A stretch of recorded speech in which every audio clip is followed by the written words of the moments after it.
I'm leaving the University of Hawaii now. It's midnight, believe it or not. Whoa, 12:30. Well, you can see that through the camera.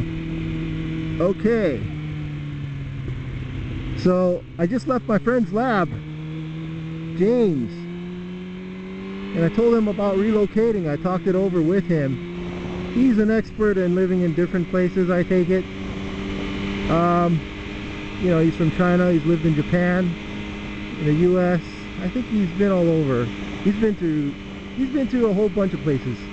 And what he's basically told me is, I told him I was considering West Coast. I was thinking of going back to Taiwan, be next to my grandmother.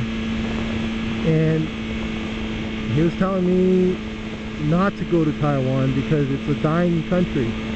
Dying, that is, job opportunities are scarce. People have it hard there, and problems left and right. So, you know, he's got a good point.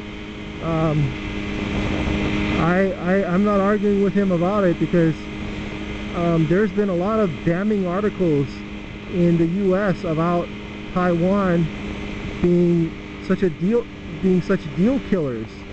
Take, for example, because I'm in the engineering field, there's a magazine called Design News, and it describes a guy's trials and tribulations of doing outsourcing work and engineering in China, supervising a Chinese factory. I think it's got KYE. They make mice and I think keyboards. I think mostly they make mice, but they were challenged to make a webcam, and the managing division in Taiwan went over to China as well, and basically they stonewalled the American engineers and told them that they needed to make these changes, which were unnecessary by the American engineer considered unnecessary, and they basically threw a fit and were just very, very hard to deal with, and essentially sabotaged the program. And I've heard of many stories about like this. This was very common in Japan and also common in the U.S. When all the manufacturing was going to Japan, this was happening in the U.S. When all the manufacturing in Japan was going off to Taiwan, this was happening. And when all the manufacturing, I guess now the manufacturing is leaving Taiwan and going to China, and that's what's been happening. It's awful. So that's why a lot of places are just basically avoiding Taiwanese involvement. Any Taiwanese involvement, they're avoiding like the plague. It's such a shame. It really is such a shame, because after reading that, I mean, it's really that Design News is a reputable trade journal, and you know, being an engineer, man, I'm not outsourcing stuff to Taiwan.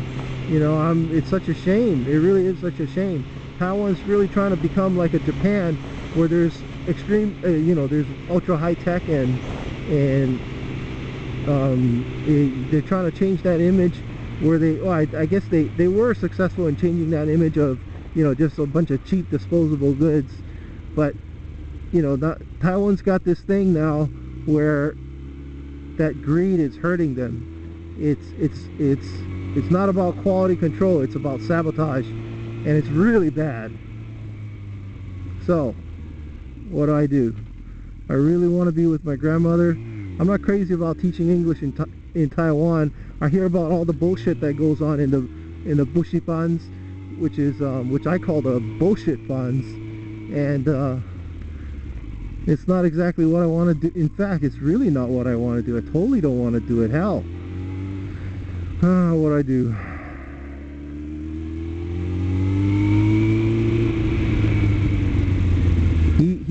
My friend James basically said, I beg you, Robert, don't go to Taiwan.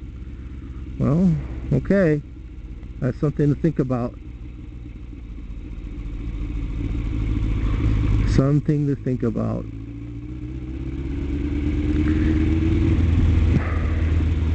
So now I'm going to have to weigh that against, I mean, first of all, I mean, that never even crossed my mind about the bullshit that goes on in Taiwan, and and the corruption over there. That never crossed my mind. My decision matrix consisted of my pay as an engineer in the U.S. versus my pay being a regular Joe being an English teacher in Taiwan, and the amount of time that my grandmother has to live. So, and I don't know, man. I'm just I'm struggling with that one. Okay. I hope this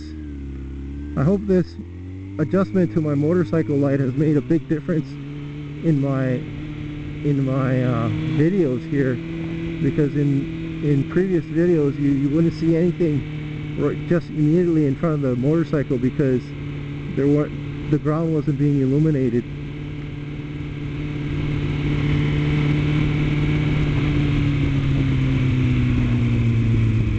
Well, we shall see. So I found out my buddy James got married, which is really quite a nice thing, you know. He told me, you know, we caught up on old times. He met this gal out in Hangzhou, and I went over to pick up something because I had hosted the delegation from Zhejiang.